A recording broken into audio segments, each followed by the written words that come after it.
जो एक हल्ला झाला आहे त्यानंतर मात्र भारतीय सैनिकांनी आणि वायुसेनांनी बदला घेतलाय, काय तुमच्या शैलीमध्ये मानणं? आता जो हल्ला करण्यात आलेला आहे, जो सर्जिकल स्ट्राईक करण्यात आलेला आहे, ही बाब अत्यंत समाधानाची आहे, आनंदाची आहे.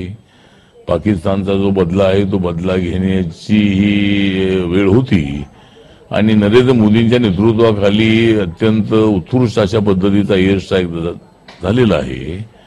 तर मी त्या संबंधात एवढंच म्हणेन की जैसे मोहम्मद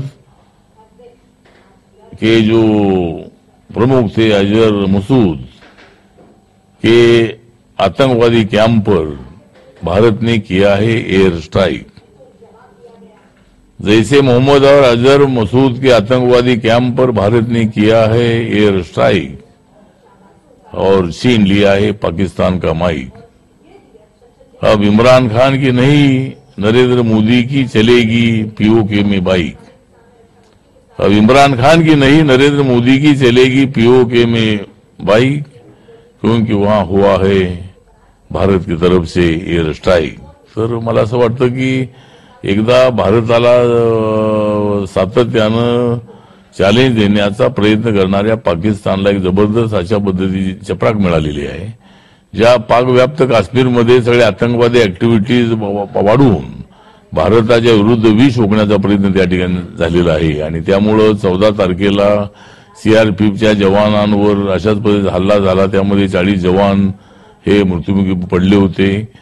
तर मला वाटतं की त्याचा बदला अत्यंत चांगल्या पद्धतीनं घेतलेला आहे. पण माझं मत असं आहे की हे पुन्हा हे सगळं जे अशा पद्धतीचे पाकिस्तानचे किंवा आतंकवाद्यांचे अत्याचार सहन करण्यापेक्षा मला असं वाटतं की पाकव्याप्त काश्मीर जो आहे भारताचा अविभाज्य घटक आहे, त्याच्यावर पाकिस्तानचा कसलाही अधिकार असायला नको. पण गेल्या अनेक वर्षांपासून 1947 पासून पाकव्याप्त काश्मीर हा पाकिस्तानच्या ताब्यामध्ये आहे.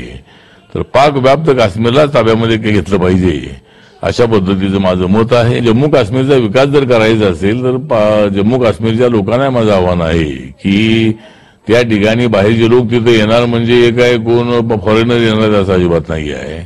भारतातलेच उद्योगपती त्या ठिकाणी येतील, त्या ठिकाणी बेरोजगारांना रोजगार मिळेल, आतंकवादी ऍक्टिव्हिटीजकडे जाणाऱ्या तरुणांना त्या ठिकाणी नोकऱ्या मिळतील आणि ते त्याकडे वळणार नाही. त्यामुळे मला असं वाटतं की 35A कलम काढणं हे जम्मू काश्मीरच्या फायद्याचं आहे.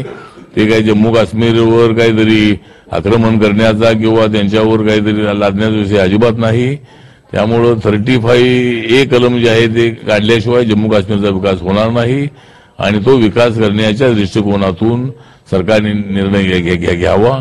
काही लोकांना जरी आज पटत नसलं तरी आम आदमीला ते पटणार आहे, काही आतंकवादी लोकांना ते पटणार नाही आणि म्हणून मला असं वाटतं की 35A कलम तिथलं रद्द झालंच पाहिजे अशी माझ्या पक्षाची भूमिका आहे.